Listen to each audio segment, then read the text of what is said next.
Le bureau politique de l'UMP a décidé de suspendre en vue de son exclusion, à l'unanimité, Christian Raynal pour son intention d'apporter son suffrage au maire socialiste de Toulouse lors de la prochaine élection municipale. Ce sont les termes du communiqué de l'UMP. Je me suis posé la question, quand j'ai pris la décision, et en allant dans la dépêche, de dire est-ce que je démissionne de l'UMP ou est-ce que j'attends qu'on me vire? Parce que je ne suis pas un enfant de cœur. Bien. Donc, je pensais quand même, je me suis dit, ils vont peut-être pas le faire. Parce que je pense que ça va faire plus de mauvaise publicité que s'ils ne l'avaient pas fait. Bon, enfin bref, ils l'ont fait. Ça me fait de la peine. Mais bon, je veux dire, c'est pas ce qui va m'empêcher de dormir. Non, ce qui me gêne, qui me fait de la peine, c'est la lettre de la secrétaire départementale. Je ne retrouve pas dans cette lettre la femme que je connais. Elle dit que j'ai besoin des médias pour exister, non. Puis alors ce qui m'a fait le plus de peine, c'est ce terme de crépuscule, au crépuscule de sa vie politique. Moi je ne lui souhaite qu'une seule chose, c'est que le crépuscule de sa vie politique ou de la fin de sa vie politique arrive aussi tard que le mien. J'ai bien peur que ça ne sera pas le cas.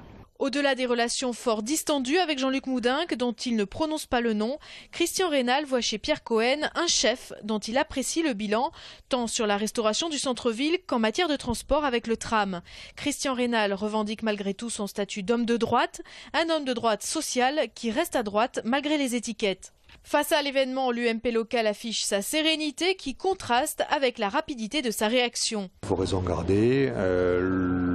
Christian Raynal avait déjà entamé ce processus de retrait de la vie politique. Ce n'est pas ce micro événement qui va changer la donne pour Toulousais et Toulousains. Et on se doit une certaine cohérence et on ne peut pas pendant des décennies, j'insiste bien, pendant des décennies mener un combat et du jour au lendemain, pour des considérations peut-être personnelles, tourner le doigt à ce combat politique. Bien sûr, on a appris par voie de presse, puisque Christian Raynal souhaitait ménager son effet de surprise.